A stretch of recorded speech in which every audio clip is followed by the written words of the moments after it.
One of my favorite texts is the one that I'm about to share with you. A systematic theology professor back in the old days when I was in Bible college used to refer to this text as Blind Bart. It's about Bartimaeus. It's about a man who lived some 2,000 years ago in ancient Jericho. One of my biggest thrills that I never anticipated was in March of 2015 when I got the opportunity to preach this text there in Jericho. And you want to talk about a surrealistic moment. I may have shared with you before, it was our first time, Michelle's and my first time. We were gifted by our previous ministry in California to go to the Holy Land, a trip that I never thought that I would ever go on. And one Sunday, they presented us with this gift, and so we went over, but there were all of these other pastors and their groups that were on the same bus with us, and I just wanted to kind of fly under the radar. And I was successful the first several days.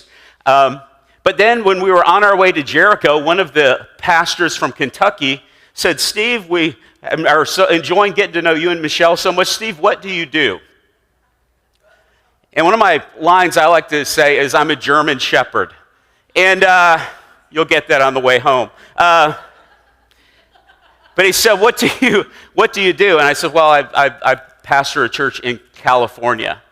And he said, "Perfect. I want you to share the lesson from somewhere around Jericho, about Jericho, since we're on our way to Jericho."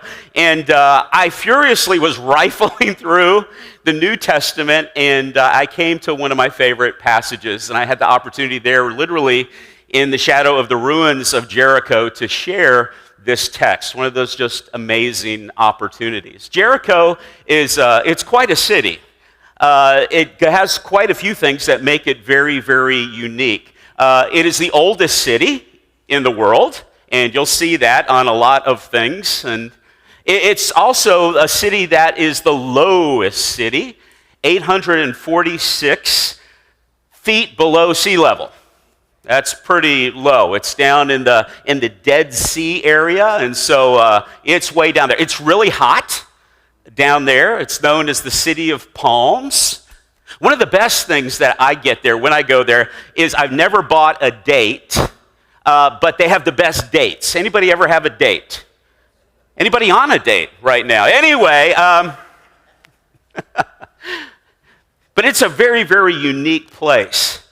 And as we know that it was during this time, during 2,000 years ago, what we're about to read in Mark chapter 10, it was located a little bit different than where the Jericho account from the Old Testament was located. Matter of fact, King Herod used this place as his winter palace. He loved the holiday there. Herod had a lot of different places around Israel, typically to hide, a very, very paranoid and mad king. But it was during this time that we find that this fellow named Bartimaeus has a very unique encounter with Jesus himself. Jesus is, as we know, as modern-day readers of Scripture, he's on his way to the holy city of Jerusalem. As our great shepherd, he's about to lay down his life.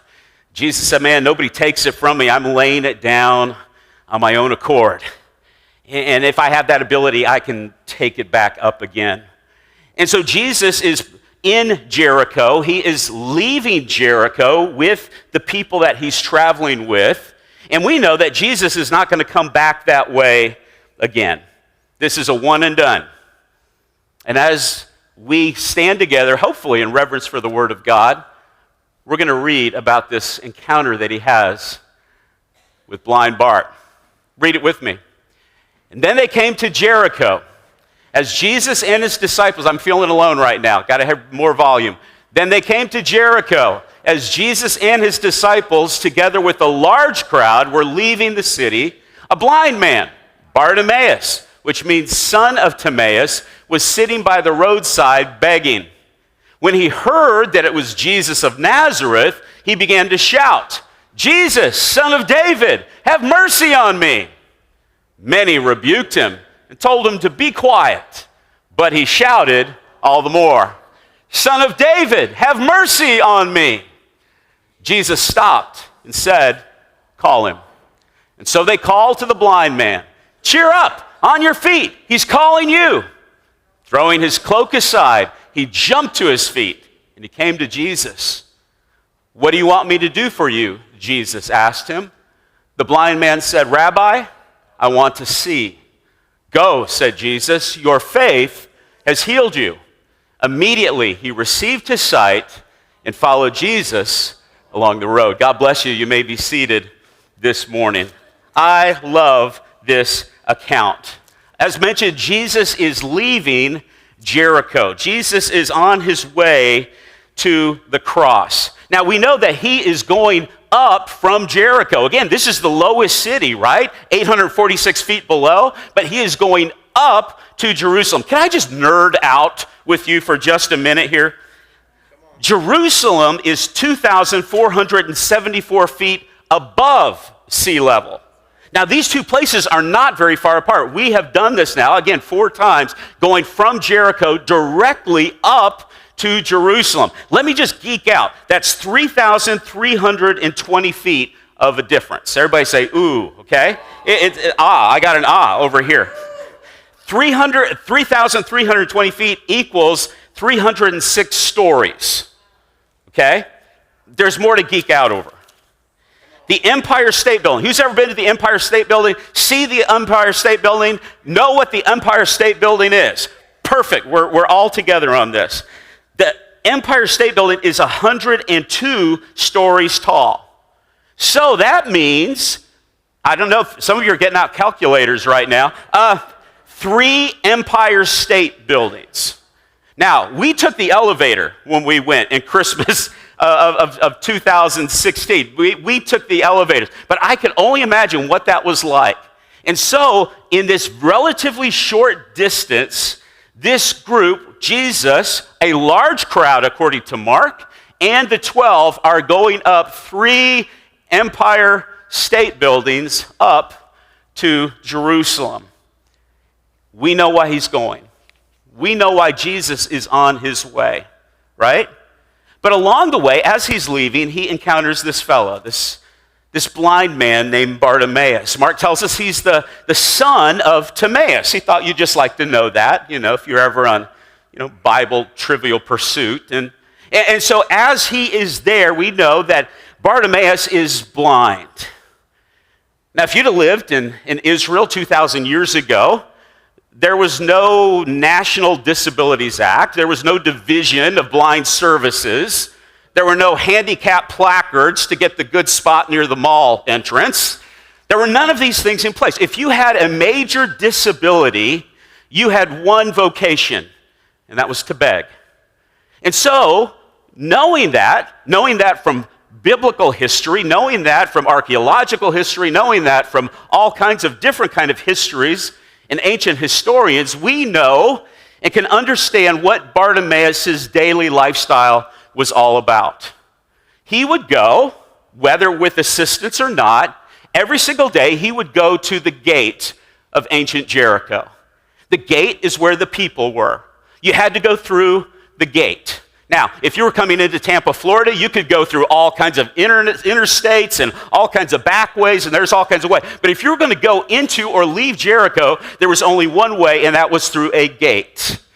We know from all these things that the gate was the busy place. A lot of commerce was done there. Judgments were made there. Judges would sit there. It was the place to be if you wanted to be seen, if you wanted to sell something, and especially in Blind Bart's context, to get money. He needed money. So every day, whether led or not, he would find his way to the very busy city gate.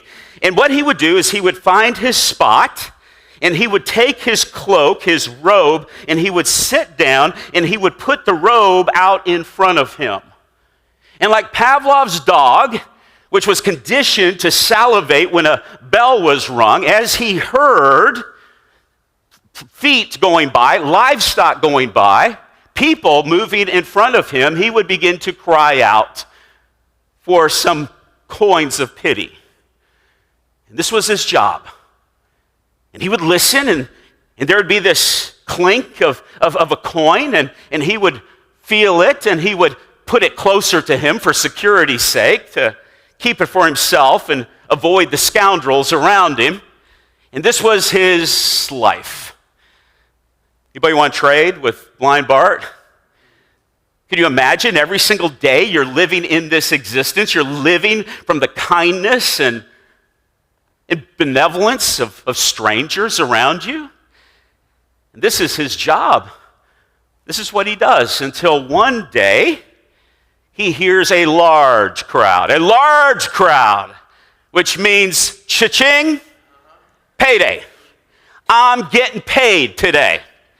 This is a rowdy crowd. This is a happy crowd. This is a chanting crowd. This is most likely a singing crowd. I'm hearing all kinds of loudness going on, and I'm about to get paid. And in his dark world, it's easy to assume from the text that he asked, who's passing by? Who's passing by? Justin Bieber? Somebody really famous, man. Somebody famous is passing by right now. And the answer that he gets is Jesus of Nazareth. Did you know that there are 5 Jesuses mentioned in the New Testament alone? Did you know that Nazareth was a pretty common place? Even Nathanael said, what good can come from Nazareth? It was an overlooked place. No Messiah would come out of there or live there in his life. That wouldn't be a touch point between heaven and earth. Nazareth? Are you kidding me? That's like Oldsmar. And I like to pick on Oldsmar because I used to live there when I was a kid. It wasn't anything back then. It's pretty cool right now. And so here, the response that he receives is, this is a common man from a common place. And yet, the response that Bartimaeus gives him is anything but common. Absolutely beautiful stuff. First, Mark tells us he shouted. He begins shouting. This is his moment. People who shout are undignified. Our new youth guy, you were at the Gators game last night. Knowing what a Gators fan you are, Michael, my prediction is you got totally undignified. He's just smirking. Yes, he did. And if you've been to a college game, people get absolutely undignified, don't they? He began shouting. What should we get from that? He was willing. He was aware of his need. He was transparent about his need. Agoraphoria, fear of crowds, is, by the way, one of the biggest phobias out there. And yet, there's no shame in his game. He knows this is my one and done. He begins to shout because he is transparent, because he is aware that this is my door of opportunity, and I'm going to take it. But if he would have been filled with pride, well, you know what? I'll be okay. I make a pretty good living doing this. It pays the bills, right? It's not that bad, blindness. I'm kind of used to it now. He didn't allow pride in. He didn't allow fear of people in. He began shouting. But what I love about that is not only was he aware of his need and he began to shouting, and there was no shame in his game, but he ascribed Jesus, listen friends, the highest honor. Who's passing by? Jesus of Nazareth is passing by Bartimaeus, a common man from a common place. But is that how Bartimaeus responds to the Jesus who's passing by? What does he shout? What does he shout? I know you're out there. I hear you breathing. Son of David, have mercy on me. To the people, he was Jesus of Nazareth, common name from a common place. But to Bartimaeus, he was the Messiah. He was the Jesus, the Son of God, the Son of David, the one that all the Jews were waiting for. He ascribed the highest honor to him. Let me just piggyback some of the things I've just shared already. Do people know from your connection to yourself and your needs of your absolute devotion to Jesus Christ?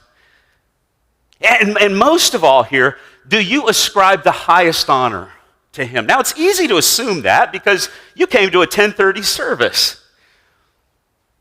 But where many, many people ascribe him and delegate him as a punchline in life, and this is becoming more prominent, by the way, in our society. You're being quite the minority, by the way. It's when it comes to him, do you take him at this highest, most sacred, most honorable place in your life?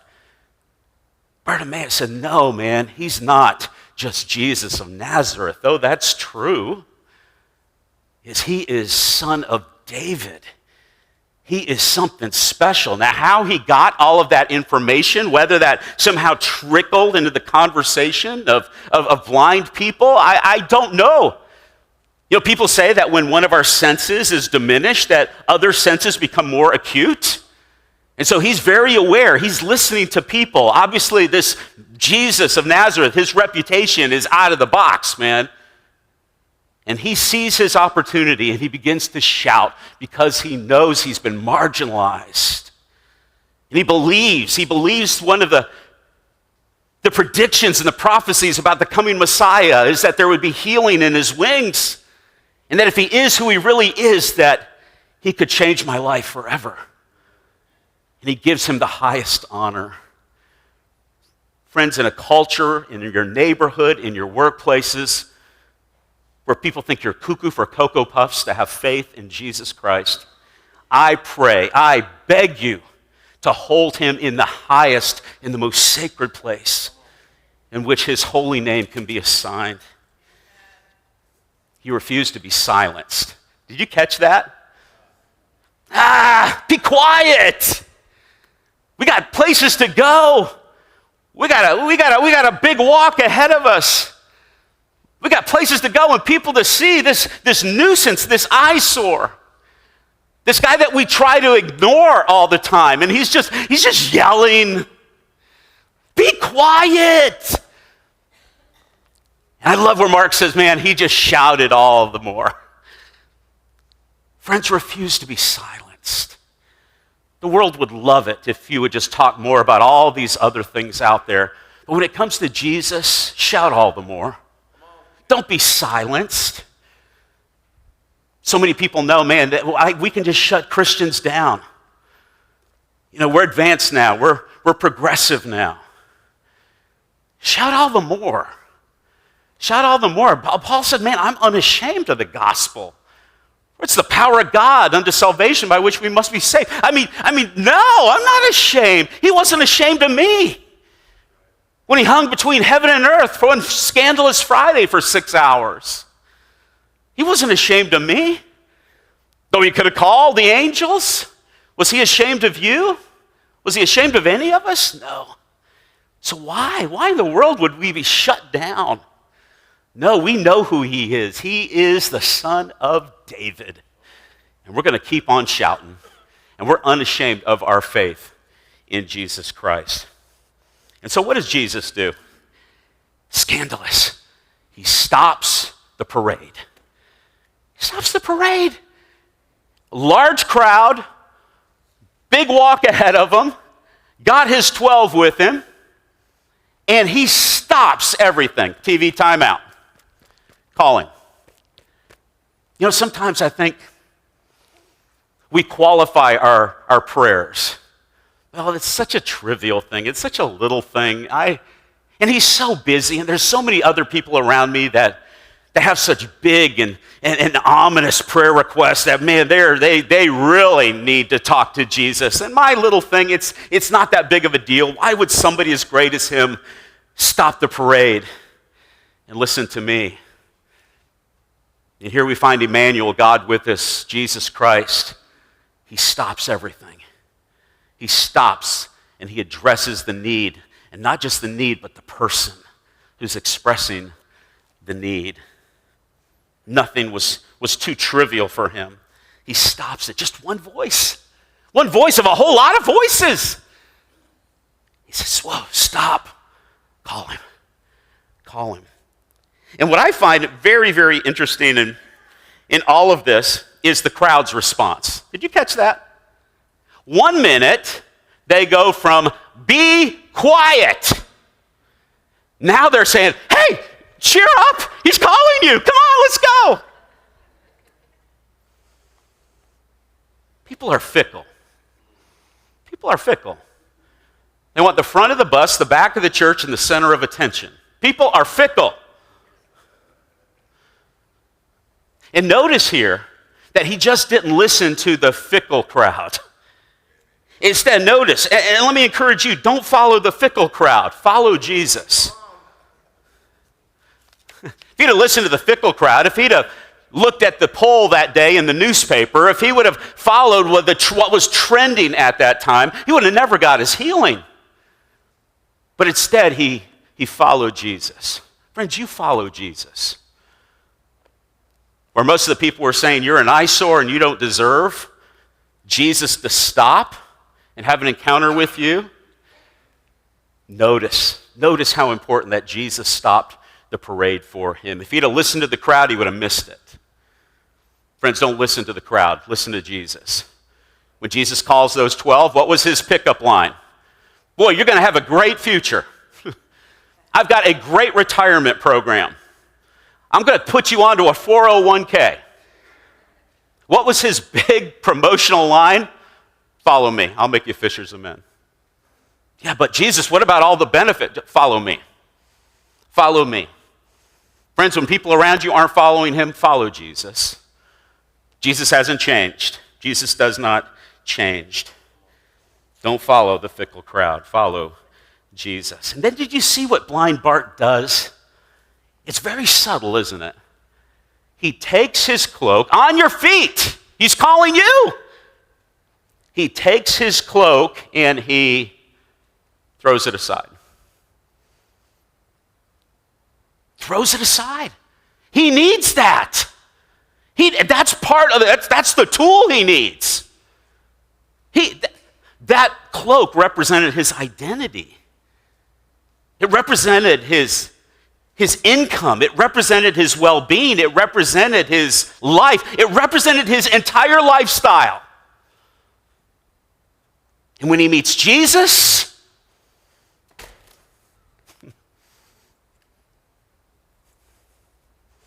now that I've met Jesus, I'm throwing my old life away. I'm throwing my old identity away. All that old stuff about me, all that condemned stuff about me, all that stuff that was hopeless, it's not me anymore. Matter of fact, I'm going to Jesus so headlong with such intentionality that I'm never going back to that again.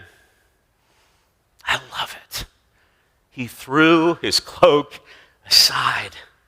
I'm so confident in Jesus. I'm not going back to that. Friends, some of us, after we've met Jesus, after he has liberated us from our old jail cells, we still edge back towards those old jail cells. You see it in the Exodus where the people, when life gets a little bit hard, man, Moses, man, what are you doing taking us out here in the middle? It was so much better back in Egypt land. Man, we ate and everything was so awesome there, was it? Why do we romanticize these things that Jesus has liberated us from? He threw away his old identity. Now that I'm meeting Jesus, man, I can't go back to that. That cloak doesn't fit anymore. How about you? How about you? Have you thrown your cloak away? Who's got your identity now? Who are you? What are you about? I'm a Christian. I'm an unashamed Christian man who constantly messes up. Amen? But there's so much grace. And where sin appears, grace appears all the more. And I'm so grateful that there's more grace for me. More than enough. He threw it aside. And then Jesus asks him a question, doesn't he? What do you want me to do for you? What do you want me to do for you? If Jesus came in the doors right now, right? in the physical manifestation of Jesus. And he walked through, and he just, who am I going to pick on? Sean. You're begging me to make you a sermon illustration right now. And Jesus, excuse me, is anybody sitting there? Thank you. You want some candy? And Sean knows this is Jesus. Sean, what do you want me to do for you? A little bit of everything. Yeah. But Yeah. mostly keep my health and my family together. Yeah. And to share the word of love from God. Yeah. To be a better person for others. It's good.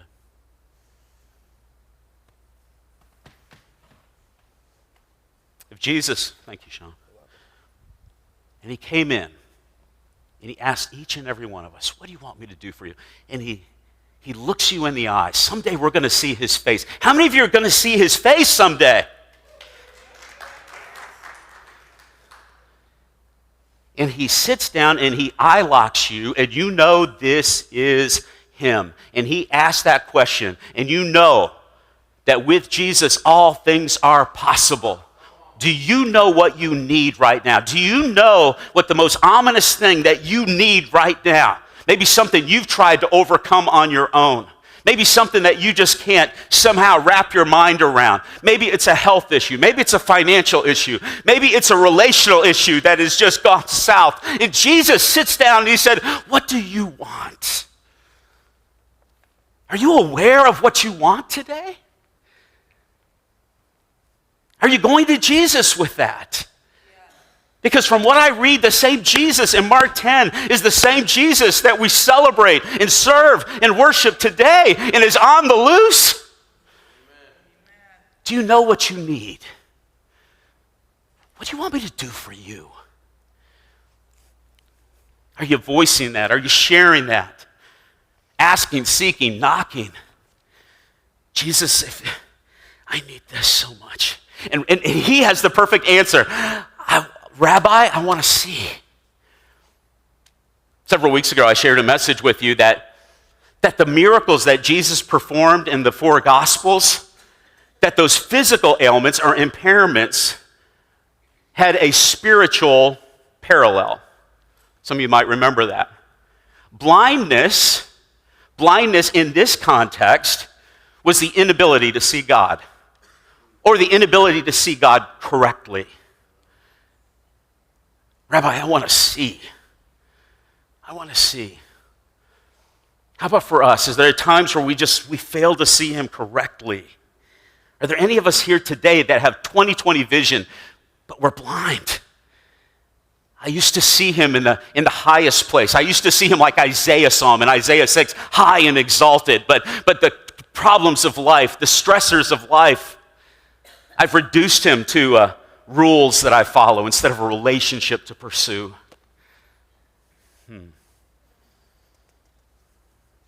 Rabbi, I want to see. And then Jesus says, go. Your faith has healed you. Your faith has healed you, Bartimaeus. And Bartimaeus immediately received his sight. Could you imagine the first thing you see is the face of Jesus?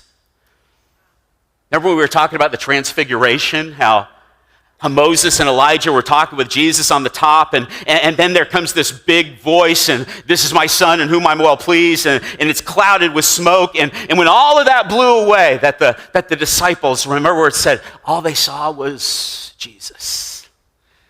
How awesome. The first thing we'll see is Jesus. I take comfort in knowing that when my race is run here.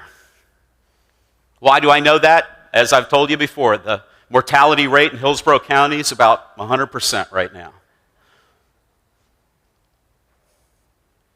And the reason I don't fear death, and neither should you, Christian brother and sister, is because the first face that we will see is the face of Jesus.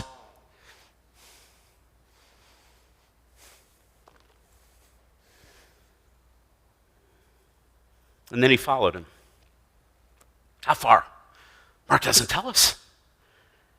But I've got a sneaky suspicion he followed him all the way to Jerusalem. And maybe all the way to the cross, the place of death. Friends, why do we follow Jesus? The same reason.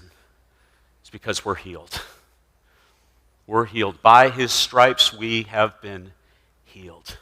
I know many of you are praying for physical recovery. You're praying for the physical recovery of your friends, of your family members. Keep doing that. Ask, seek, knock. But let me assure you today that you're already healed. You're already healed. And if they're followers of the Lord Jesus Christ, guess what? So are they. Keep on doing that. Keep on knocking. Be the persistent person. But know that they're already healed. So Jesus was passing by. And Jesus would not pass by that way again. This was it. And Bartimaeus seized the opportunity to encounter Jesus. And the question I have, and the statement I want to make, is new beginnings. Jesus is passing by.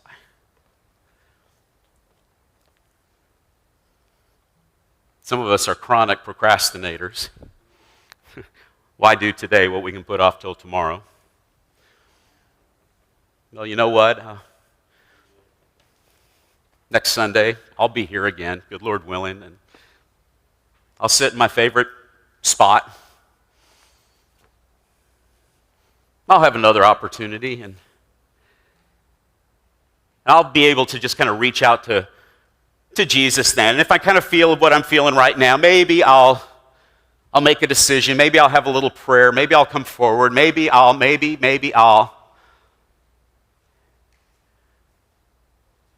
And if Bartimaeus would have had that same mindset, he would have died a blind man, never encountering Jesus.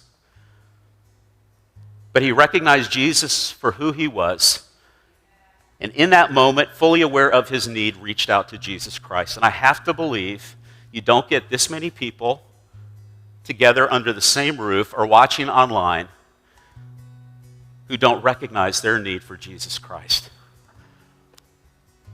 What do you want Jesus to do for you? Some of you'd say, been there, done that. Have already received Jesus. Let me ask you, have you thrown your cloak aside? Is your identity Jesus? It needs to be. For some of us, I've lost that love and feeling. I used to be tight with him. I couldn't read enough of his word. I couldn't wait for the church doors to be unlocked. I couldn't wait to be around his people. Oh man, the honeymoon phase. But over time, I've just grown weary. I allow stressors in. I've begun to listen to the enemy's lies instead of the truth. And though I know Jesus is a relationship, it's rules right now. It's expectations. It's places I need to be. And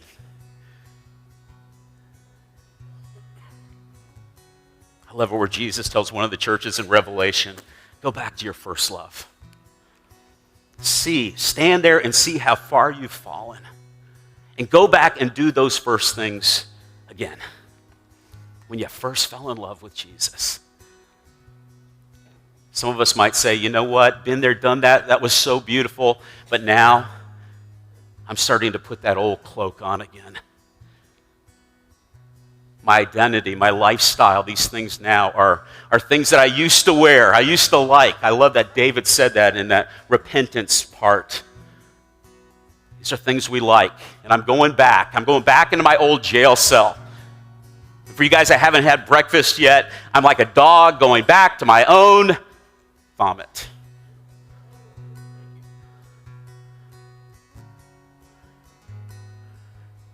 Jesus is passing by. I can't offer you next Sunday, but I know that he's here. I know that he loves you. If there's any way that you need to respond, you need to be faithful to do that. You need to be faithful to do that right now. The question is, will you? As we stand together and we sing.